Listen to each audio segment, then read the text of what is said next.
Yo, what's going on, guys? Hanging Outdoors here. My name's Dimitri, back with another video. In today's video, we're going to be building some hunting arrows. Now, hunting and target arrows can kind of be the same thing for you. You can build jack of all trade arrows if you want to check that out. I have a super in-depth guide on how to build those on the YouTube channel. I'll go ahead and link it in the description below. We have 4 parts to that. Like calculating speed and everything like that. So if you're looking for a more in-depth video, make sure you go check that out. But in this video, we're just going to be building, kind of run-of-the-mill hunting arrows that are still going to perform very well. So with that being said, we'll go ahead and jump right into it. Alright guys, real quick, before we get too far into the video, I just wanted to make a quick announcement. We have a big giveaway going on right now. Basically, you guys are going to be able to win a set of 30-inch Hawk Helium climbing sticks, along with a set of easy straps to go along with that. Now, whether or not you want the 1/4-inch easy straps that we offer or the easy strap XLs, you'll actually be able to choose which ones you want. And you'll get 3 to go along with the 3 sticks that come in the box. And then you're also going to be able to win the stick slings to go along with them, so you can carry your sticks up the tree and get up the tree in one trip. So if you guys are interested in that, make sure to subscribe. We will not be drawing a winner until we get 1,000 subscribers and 30 Patreons over on Patreon. So make sure you check that out. That is new to our channel. So check out Patreon, subscribe to the YouTube channel, and if you guys want to get entered to win, subscribe to Patreon, because that is how you get entered in to win this giveaway. Alright guys, back to the video. So real quick, I just want to go over the arrows that we're going to be using today. These are the Black Eagle Rampage arrows. Very nice. So these right here are 350 spine. This guy that I am making these for, he is a 28.5-inch draw length, and he will have the stainless inserts that they provide, as well as a 100-grain field point up front. So with that combination, I went with the 350 spine to suit his needs. He shoots about 55-60 pounds. So with that all set, that's how I chose the spine. So 350 spine, and then the straightness is 3/1000. Now 3/1000 is going to get you pretty good arrow flight on a budget with broadheads. These specific arrows were a half dozen for $75 just about. So pretty nice. You'll be able to get a nice set of arrows built for about $100, including the field points. Now the field points that I went with are just these 100-grain bullet points. These are factory fletched arrows, by the way, so you don't have to do any fletching whatsoever. They come fletched already. And yeah, so that's what I went with. Now we're going to go ahead and show you the process on how you build these. What I did first was I knocked the arrow, drew the bow back, and then I marked the arrow flush with the riser in front. And as you can see, I have that mark right here. I just used a silver Sharpie and marked that out right on the arrow. So that is where I'm going to set up my saw. Now, if you don't have a saw at home and you want to order these from Lancaster, you can get them pre-cut. What I would do is use an old arrow, pull it back in your bow, and have a buddy mark it, and then measure from carbon on the nock side, so right there where the carbon meets the nock, to your mark, and then that will give you the measurement. And that is how Lancaster will cut your arrows. They'll go from carbon to carbon, so that way they're exactly the length that you want. So, with that being said, let's get you in closer. I'm going to set up the arrow saw and cut all 6 of these out, and then we'll go over the next step. Alright guys, so this right here is a D-Cut Pro arrow saw. Very nice. It's got a little pedal here. So what I'm going to do right now is I'm going to get this arrow set up in here. Hold it just how I would if I were cutting it, and then I'm going to set the length of my arrow saw so that I am cutting my mark in half. So the way that I'm going to cut these is I'm going to go ahead and insert the nock into the little nock channel back here, drop the arrow in, push it into the blade, and then go ahead and twist and cut my arrow. And I'm also going to make sure that I'm holding each end. I don't want to hold the arrow from the center, because if I hold the arrow in the center, it allows it to flex, and that flex will give you a wobbly cut in front. It will not be square. So to get the cut as square as possible, I'm going to hold it from this end and just rotate real gently into the blade.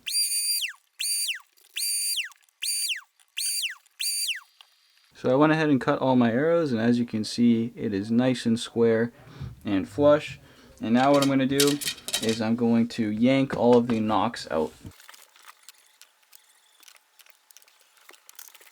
Alright guys, so I have all of my nocks removed, and now what I'm going to do is I'm going to grab my arrow squaring tool. Alright guys, so if I could recommend one tool that you guys buy for building arrows, this is it. It's not crazy expensive, and it actually really helps the stability and the consistency of your arrows. So I put tape in the grooves, and then basically it has a little sanding block, and that allows you to twist and sand the ass end of your arrows until they become square, as well as the points of your arrows. And real quick before you start and go haywire with squaring the ass ends of your arrow, what I recommend is getting a silver Sharpie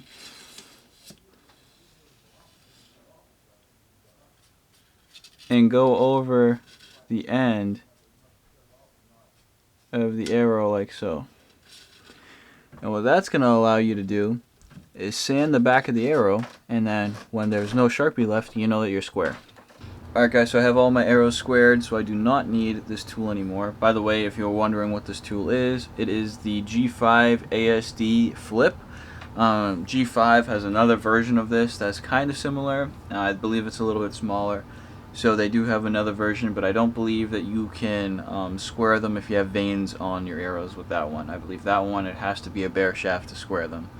So that's why I went with this one. Alright guys, now I have this little tool here. If you've ever gotten Easton Arrows or gotten their hit insert glue kits, it will come with this little stone right here. And basically what this does is it's not for squaring your arrows. I feel like a lot of people get that confused. It's for chamfering the nock end. And what you do is you set it down, and then you take this and you just twist it a couple of times. And what that does is it chamfers the inside of that nocking area, because the nocks are never like molded perfectly square. There's always going to be like a little round edge on this inside corner of the nock, and that will allow the nock to then sit and seat flat up against the back of the arrow and not be caught up on the little radius on the corner of the nock. So that's why we do that. So now I'm just going to go through and do that to all of them. Alright guys, so now we're done with this tool, and what I'm going to do is I'm going to grab this little brush. So this right here is a little pipe cleaner brush, and it just screws right onto here. And this one is for 5mm arrows. They do make a bunch of different ones, but you can just find like a copper pipe cleaner set, and it will come with a bunch of different ones. But what you do is you take this and you just insert it down inside the arrows like so, and you want to make sure you get all the way down like that, and then you just twist back and forth, and it's not cleaning the arrows, but it's scoring up the inside of the arrows. And what that's going to do is it's going to give the glue more surface area to bite, like so. If you see a little bit of dust come out, you did a good job, and we're going to do that for all of them.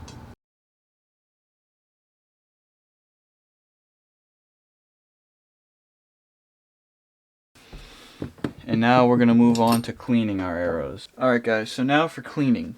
So what I normally use is this 70% isopropyl alcohol. But after I looked into it a little bit, these can contain water and sometimes oils, which is not what you want to use when you're trying to glue things together. So I went away with this. Also, I ran out of it, so I'm no longer using this stuff to clean arrows. I've officially moved on to denatured alcohol. Now this is like just pure alcohol, so be careful getting this around your hands, eyes, everything like that. And don't ingest this. So I'm just going to go ahead and fill this cup up, and then we'll use it on a Q-tip and clean the inside of our arrows.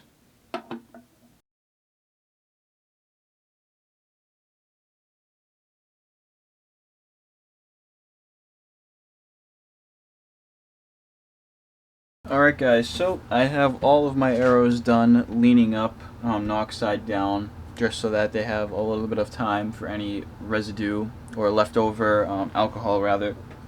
It just gives it some time to evaporate. One thing real quick that I want to mention is that these stainless inserts, as you can see here, they have like little ribs on them. But what I like to do is, now that those are done and drying, is I like to take a little bit of like 220 grit sandpaper, and I like to just take them, wrap them in it, and I like to just turn a little bit, go back and forth just a little bit, and what that does is it just roughs up the surface, and it allows the glue to go into those little scratches, and it just makes it so that it has a much better bond. I don't know if any of you guys are familiar with like painting or, you know, like auto body work, but you always go over, you never paint on a polished surface, you always go over and scuff it up a little bit to paint it, and it's the same thing that applies here with the glue. So now that those are nice and scuffed up, I will just take a little bit of paper towel with some of the like alcohol that we got here maybe. I'll just make sure that they're nice and clean, like so. And then I'll get a clean paper towel now, and then I'll put all of them in my clean paper towel. That way I don't have to worry about putting them on my dirty desk that has carbon residue all over it.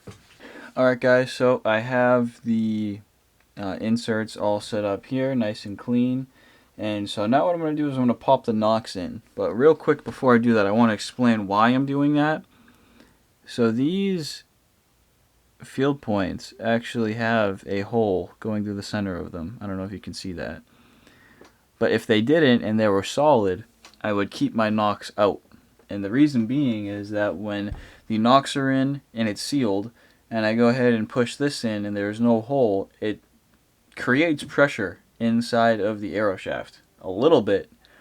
You know, it's nothing significant, but it does create a little bit of pressure. And if you're not careful, your arrow inserts can actually push out a little bit from that pressure before the glue sets up. So that can just disrupt your inserts being set flush and properly. So where these actually have the hole going straight through it, I don't have to worry about that. I just have to be careful that I don't get any glue in there that clogs that hole up, because then it'll do the same thing. Alright guys, so I got all of the nocks set and indexed. I'm going to get these guys in front of me, because now we're going to get ready to glue in our inserts. I went ahead and got some JB Weld, Clear Weld, Quick Set Epoxy. This is the 5-minute stuff. Shouldn't be a problem here. But what I'm going to do now is I'm going to get a little bit of this mixed up. Now I'm only doing 6 arrows, so I'm going to use a little bit. And see how that works. And we'll go ahead and get these inserts glued into our arrows. Alright guys, so the usual way that I like to mix this stuff is just mix it in a paper plate.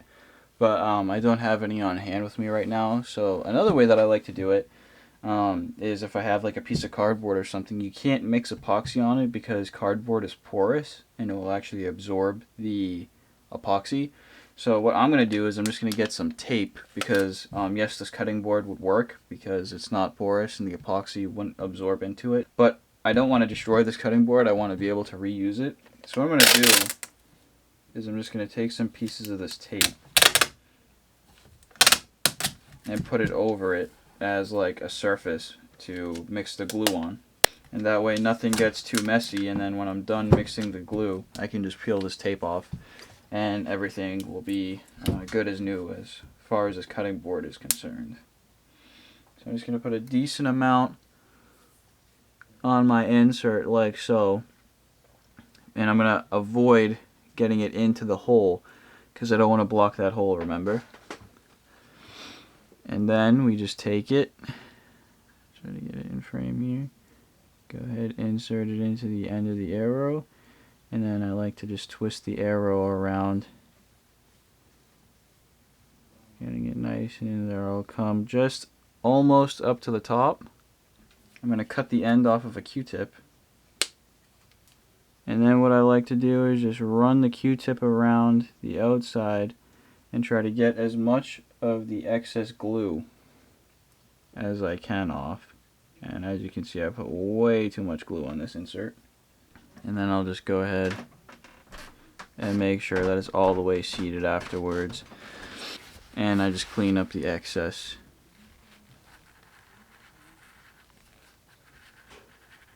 Like so, and I make sure that I really get it off of there. So I just push down really hard, give it another twist, and then I don't touch that. I let that sit on its side for a while. Alright guys, so that is all of them done. So I'm just going to leave them on their side like this, and even though it's 5-minute epoxy, I'm still going to leave them overnight before, I try to shoot them.